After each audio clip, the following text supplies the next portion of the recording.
അപ്പം അവയുടെ വർക്കിൽ അത്രയ്ക്ക് കോൺഫിഡൻസ് ഉള്ളതുകൊണ്ടാണ് ഞാൻ ചേട്ടന് സജസ്റ്റ് ചെയ്തത്. ഐ നോ, അതുകൊണ്ട് മാത്രമാണല്ലോ നമ്മൾ ഇന്ന് ഇവിടെ ഈ മീറ്റിംഗ് കൂടിയത് തന്നെ. ഞാൻ സാധാരണ നമ്മുടെ 1-2 സ്ഥിരം ഏജൻസികൾക്കാണ് ഈ വർക്ക് കൊടുക്കാറ്. ഇത്തവണയും ഞാൻ അവരെ അറിയിച്ചിട്ടുണ്ട്. എന്ന് കരുതി നിങ്ങൾക്ക് ചാൻസ് കിട്ടില്ല എന്നല്ല. നല്ല കൺസെപ്റ്റ് ആണെങ്കിൽ നമുക്ക് നോക്കാം.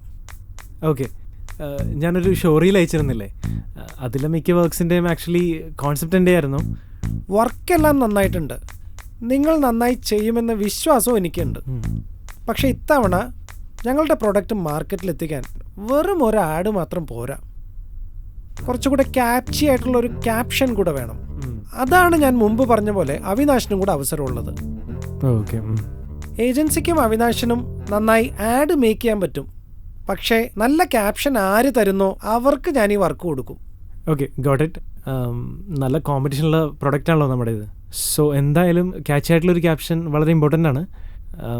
I understand that. ഒരു സജഷനായിട്ട് ഞാൻ ചോദിക്കുവാണ്, ലൈക്ക് സാറിൻ്റെ മൈൻഡിൽ എന്തെങ്കിലും ലൈക്ക് എങ്ങനെ വേണമെന്നുള്ള എന്തെങ്കിലും ഐഡിയ ഉണ്ടോ?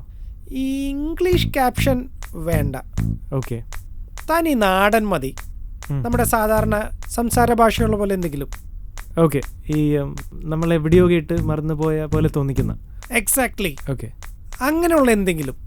അതിലൊന്നുകൂടെ അല്പമൊക്കെ ഒന്ന് ട്വിസ്റ്റ് ചെയ്ത് കൊണ്ടുവരാൻ സാധിച്ചാൽ it will be perfect. Okay, I got it. അല്ല, അവിനാശ് വിചാരിച്ചാൽ നടക്കുകയും ചെയ്യും. കാരണം ഞങ്ങളുടെ സേവ് ദ ഡേറ്റ് വീഡിയോ തന്നെ ഒരു ഡിഫറെൻറ്റ് സ്റ്റൈലിലാണ് പുള്ളി മേക്ക് ചെയ്ത്. അല്ല, ചേട്ടൻ കണ്ടിട്ടുണ്ടല്ലോ അല്ലേ? ഞാനത് കണ്ടിരുന്നു. It was nice and simple. പിന്നെ അത് യൂട്യൂബിൽ തന്നെ ഏറ്റവും വൈറലായിട്ടുള്ള സേവ് ദ ഡേറ്റ് വീഡിയോ ആണ്. Anyways, I try my best.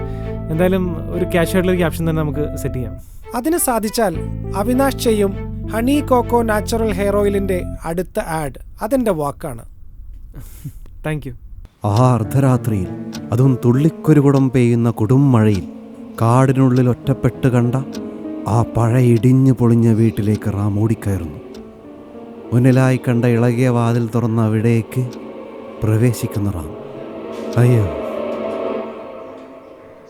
പ്രവേശിക്കുന്ന റാമല്ല, പ്രവേശിക്കുന്ന ധൈര്യശാലിയായ റാം. ഞാനൊന്നും പ്രവേശിക്കുന്നവരെ ആലോചിക്കാനറിയായി.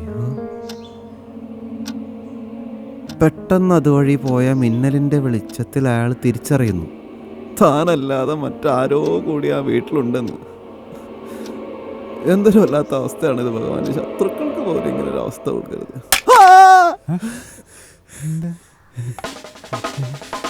എന്തുവാടേ നീ വല്ലാതെ പേടിച്ചു അല്ലേ? പേടിച്ച് നിന്നെ കൊണ്ട് പറ്റുന്ന പണി എടുത്താൽ പോരെ? ആ, എന്നെ കൊണ്ട് പറ്റുന്ന പണി തന്നെയാണ് ചെയ്യുന്നത്. പക്ഷെ ചിലപ്പോൾ കുറച്ച് അധികം പറ്റുന്നു. എടാ, ഒരു കഥ എഴുതി തുടങ്ങുമ്പോൾ കഥ ഏതാണ് ജീവിതം ഏതാണ് മനസ്സിലാക്കാൻ കുറച്ച് സമയം വേണം. അതിനിടെ കൃത്യമായിട്ട് വന്നിട്ട് എൻ്റെ കോൺസെൻട്രേഷൻ കളഞ്ഞു. ആര്? ഞാനോ?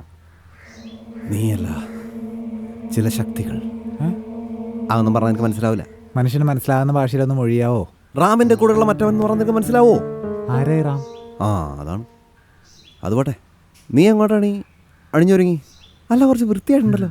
ഒരു മീറ്റിംഗ് ഉണ്ട്. മീറ്റിംഗാ? എന്ത് കാര്യത്തിന്? ഒരു ഇൻവെസ്റ്റർ കിട്ടിയിട്ടുണ്ട്, ആളെ ഒന്ന് കാണണം. എടാ, അപ്പം എന്നെ ഇവിടെ ഒറ്റക്കാക്കിട്ട് പോകാനാ? എടാ, ഞാനും കൂടെ വരാളാ.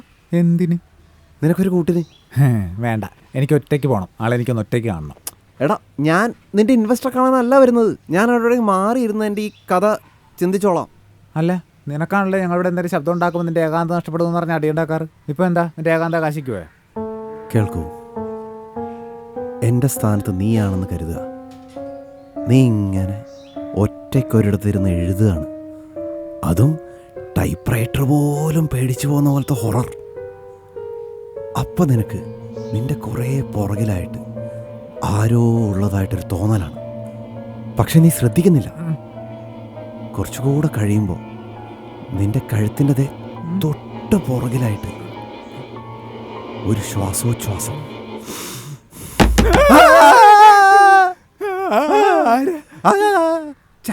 ഞാൻ ഫുഡ് ഓർഡർ ചെയ്തോ? പട്ടി, സോറി. വരുന്നു. ആ, ഹെയർ ഓയിൽ അല്ലേ പ്രോഡക്റ്റ്? ശരി, നോക്കാം. ഓക്കെ ഓക്കെ ഓക്കെ, ശരി, ബൈ. ആര് മീനു? അവിയടി. അവിയ? ആ, നീ ഏതോ പ്രോഡക്റ്റിന്റെ കാര്യമൊക്കെ സംസാരിക്കണപ്പോ ഞാൻ വെച്ച് ഏതോ ക്ലൈന്റ് ആണ്. അവനൊരു പ്രൊജക്റ്റ് വന്നിട്ടുണ്ട്, ഒരു നല്ലൊരു ഹെയർ ഓയിലിന്റെ. അതിന് നല്ലൊരു ക്യാപ്ഷൻ കൊടുത്ത് ഞാൻ സാധനം ഇന്ന ഹെയർ ഓയിൽ അല്ലേ? ഉം. സിമ്പിൾ. നമുക്കൊരു 3 ആളെണ്ണം കൊടുക്കാം. നീ വിചാരിക്കണ പോലില്ല, നല്ലൊരു ക്യാച്ചി ക്യാപ്ഷൻ കൊടുക്കണം, അല്ലെങ്കിൽ ഇന്നാവില്ല.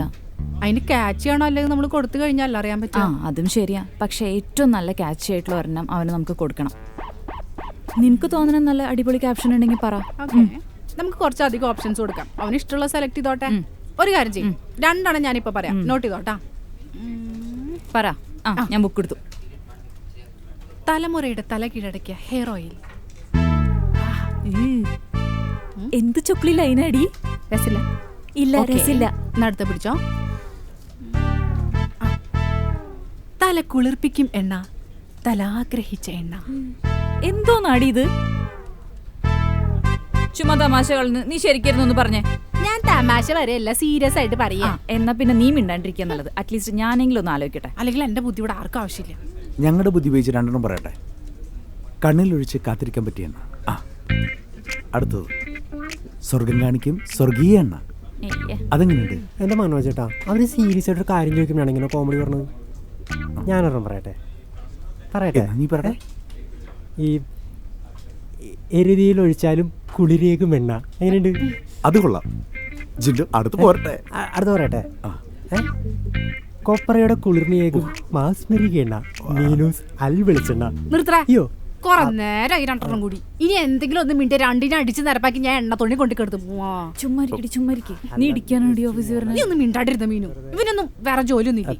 സോറി മീനു, നമ്മളെന്തെങ്കിലും തമാശ പറഞ്ഞെന്ന് പറഞ്ഞ് മനോജനോട് നമുക്ക് ക്ഷമിച്ചൂടെ? മനോജേട്ടാ, ഞാൻ നിർത്തിയിട്ടോ. എന്നെ തല്ലി പറഞ്ഞ് ഇവർക്ക് വേണ്ടി അവസാനം ഞാൻ മാത്രം കാണൂ.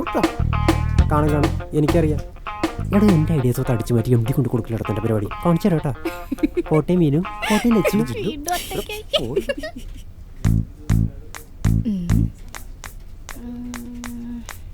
എന്നാ അടുത്ത ക്യാപ്ഷൻ പിടിച്ചോ. അല്ല, ഞാൻ ഇതുവരെ പറഞ്ഞൊക്കെ എങ്ങനെയുണ്ട്? ജിൻഡോ പറഞ്ഞതായിരുന്നു ഇതിലും ഭേദം. ദ്രോഹി. ആ പറ. അറ്റ്ലീസ്റ്റ് ഒരെണ്ണെങ്കിലും കിട്ടിയാലോ. പറ. എണ്ണിയാൽ തീരാത്ത ഗുണങ്ങളുള്ള ഒരേ ഒരു എണ്ണ. മണ്ണെണ്ണ മീനു, ഇനി ഒരെണ്ണം കൂടി ഉണ്ട്. മീനു.